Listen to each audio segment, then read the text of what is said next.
నమస్తే, నేను Ashok. Welcome to ప్రజా చైతన్యం. డీలిమిటేషన్ పైన ఇప్పుడు సౌత్ ఇండియా మొత్తం కూడా పెద్ద ఎత్తున చర్చ జరుగుతుంది. స్టాలిన్ ఏదైతే డీలిమిటేషన్కి సంబంధించిన ఒక సమావేశాన్ని నిర్వహించారో, ఈ సమావేశానికి తెలుగు రాష్ట్రాలకు సంబంధించిన కొన్ని రాజకీయ పార్టీలు, అంటే ఆ తెలంగాణకు సంబంధించి బీఆర్ఎస్, కాంగ్రెస్, మిగతా రాజకీయ పార్టీలన్నీ హాజరయ్యాయి. కానీ ఏపీకి సంబంధించి కూటమికి సంబంధించి వాళ్ళు ఎవరు కూడా హాజరవ్వలేదు. జగన్మోహన్ రెడ్డి మాత్రం ఈ అంశానికి సంబంధించి ఒక లేఖ రాస్తూ వచ్చారు.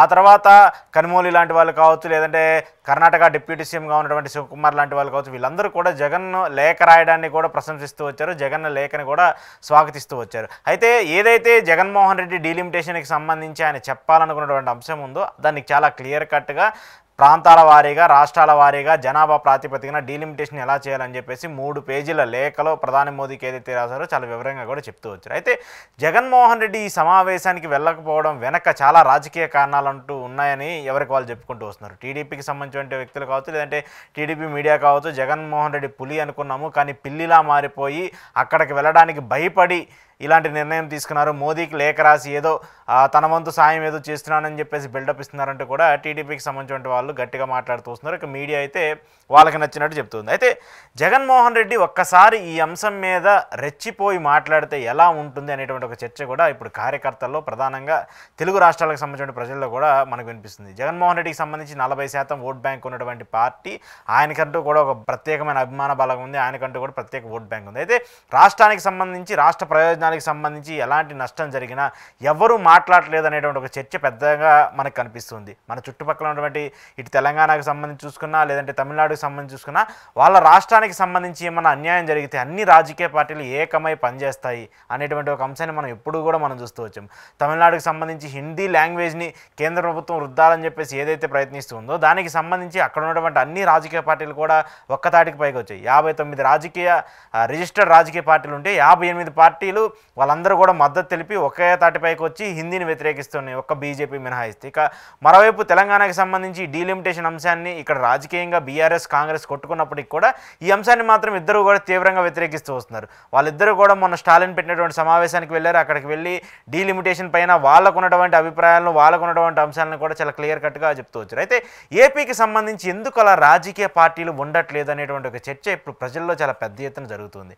కూటమికి సంబంధించి జనసేన, టీడీపీ, బీజేపీ ముగ్గురు కూటమిగా ఉన్నారు కాబట్టి వాళ్ళు దీని మీద మాట్లాడే పరిస్థితి ఉండదు. పవన్ కళ్యాణ్ అయితే అసలు ఆయన ఈ అంశాన్ని గురించి రెస్పాండ్ అవ్వడానికి కూడా ఇంట్రెస్ట్ చూపట్లేదు. ఇక మరోవైపు చంద్రబాబు నాయుడు గారు అయితే ఇంకా దానికి సంబంధించి సమయం ఉంది కదా, దానికి ఇంకా కమిటీని వేయాలి, దానికి సంబంధించి ఎంక్వైరీ జరగాలి, ఏ ప్రాతిపదికన ఇస్తారు, ఏ రాజ్యాంగం ప్రకారం ఇస్తారు, లేదంటే ఏ సెక్షన్ ప్రకారం ఇస్తారు, ఇలా చాలా చాలా కారణాలు చెప్తున్నారు చంద్రబాబు నాయుడు. ఇంకా టైం ఉంది కదా, ఆ టైం వచ్చినప్పుడు మా స్టాండ్ తెలుపుతామని చెప్పేసి చంద్రబాబు నాయుడు గారు చెప్తున్నారు. కానీ జగన్మోహన్ రెడ్డి మాత్రము ఉండాలా వెళ్ళాలా అనేటువంటి ఒక చర్చలో ఆయన కనిపిస్తున్నారు. అయితే దీనికి సంబంధించి చాలా క్లియర్ కట్గా డీలిమిటేషన్కి సంబంధించి ఒక లేఖనైతే రాస్తూ వచ్చారు. కానీ దాని మీద ఒక స్టాండ్ అయితే ప్రకటించలేదు జగన్మోహన్ రెడ్డి. జగన్మోహన్ రెడ్డి ఆ స్టాండ్ ప్రకటించాలని చెప్పేసి ఇప్పుడు అందరూ కోరుకుంటున్నారు, ప్రధానంగా ఏపీ రాష్ట్రానికి సంబంధించినటువంటి ప్రజలు, అలాగే వైసీపీకి సంబంధించిన వ్యక్తులు కూడా. ఎందుకంటే వైసీపీకి సంబంధించి, ప్రజలకు సంబంధించిన అంటే ఇది ఒక పార్టీకో ఒక రాజకీయానికి సంబంధించిన అంశం కాదు, ఒక రాష్ట్రానికి సంబంధించి భవిష్యత్తుకు సంబంధించిన అంశము. సో దాని మీద జగన్మోహన్ రెడ్డి చాలా గట్టిగా మాట్లాడగలిగితే, చాలా గట్టిగా ప్రశ్నించగలిగితే, ఈ డీలిమిటేషన్కి సంబంధించి ఆయన ఏదైతే లేఖలో ప్రస్తావించినటువంటి అంశాలు ఉన్నాయో, లేఖలో ప్రస్తావించినటువంటి ఇష్యూస్ ఉన్నాయో, వాటన్నిటినీ కూడా ప్రధాని మోదీ వేదికగానో లేదంటే కేంద్ర ప్రభుత్వానికి సంబంధించి ఆయన కానీ చేరువ చేయగలిగితే, రాష్ట్ర ప్రభుత్వానికి సంబంధించి ఏదైతే వాళ్ళు చేస్తున్న నిర్ణయాలకు ఉన్నాయో దాని వ్యతిరేకంగా జగన్మోహన్ రెడ్డి పోరాడతారని చెప్పేసి మనకు క్లియర్ కట్గా అర్థమవుతుంది. ఒక్కసారి జగన్మోహన్ రెడ్డి తెగించి ఈ అంశం మీద పోరాడగలిగితే ఏపీ ప్రజలకు సంబంధించి కావచ్చు, ఏపీ రాష్ట్రానికి సంబంధించి కావచ్చు, ఆయన తీసుకున్నటువంటి ఈ నిర్ణయం చాలా చరిత్రాత్మకంగా ఉండబోతుంది. ప్రధానంగా డీలిమిటేషన్కి సంబంధించి ఆ 2 పార్టీలు కూడా మాట్లాడే స్థితిలో ఇప్పుడైతే లేదు. ఇప్పటి వరకు అయితే చంద్రబాబు నాయుడు గారు పిల్లల్ని కనండి అని చెప్తున్నారు. కానీ పిల్లల్ని కనడం ఏంటి, దాని తర్వాత వచ్చేటువంటి ఇష్యూస్ ఏంటి, దాన్ని ఎందుకు కనమంటున్నారు, రాజకీయ ప్రయోజనాల కోసం కనమంటున్నారా అనేటువంటి ఒక చర్చ పక్కన పెడితే ఎక్కడా కూడా రాష్ట్రానికి సంబంధించి ఇష్యూస్ మనకి నష్టం జరుగుతున్నటువంటి ఒక చర్చ అయితే లేదు. సో అలాంటి ఇష్యూని జగన్మోహన్ రెడ్డి గారిని ఎత్తుకోగలిగితే, అలాంటి ఇష్యూ మీద జగన్మోహన్ రెడ్డి గారిని పోరాడగలిగితే ఈ ఇష్యూలో జగన్మోహన్ రెడ్డి ఒక రియల్ హీరో అవుతారు. ఆంధ్రప్రదేశ్ రాష్ట్రానికి సంబంధించి డీలిమిటేషన్కి సంబంధించి ఆయన ఒక రియల్ హీరో అవుతారనేది ఖచ్చితంగా చెప్పొచ్చు. ఎందుకంటే సౌత్ ఇండియాకి సంబంధించి ఇప్పుడు పెద్ద ఎత్తున అన్ని రాష్ట్రాలకు సంబంధించి అన్ని రాష్ట్రాల మంత్రులు కావచ్చు, ముఖ్యమంత్రులు కావచ్చు, ప్రజాప్రతినిధులందరూ కూడా వాళ్ళందరూ ఏకమయ్యి ఇంత పెద్ద ఎత్తున ఇష్యూ మీద పోరాడుతూ ఉంటే మన సౌత్ ఇండియాకి నష్టం జరుగుతుందని చెప్పేసి ఎలా అయితే చెప్తూ ఉన్నారో దాని మీద కేంద్ర ప్రభుత్వానికి సంబంధించి విమర్శించుకుంటే ఇక్కడ టీడీపీ జనసేన ఉన్నాయి కాబట్టి ఆ అంశాన్ని జగన్మోహన్ రెడ్డి తీసుకుంటే ఆయన రియల్ హీరో అవుతారనేది కూడా ఖచ్చితంగా అందరూ మాట్లాడుకున్న అంశం. సో ఈ అంశానికి సంబంధించి అంటే డీలిమిటేషన్కి సంబంధించి మళ్ళీ రెండోసారి సమావేశం పెడతామని చెప్పేసి చెప్తూ వచ్చారు. అది హైదరాబాద్లో కూడా నిర్వహిస్తామని చెప్పేసి రేవంత్ రెడ్డి కూడా చెప్తూ వచ్చారు.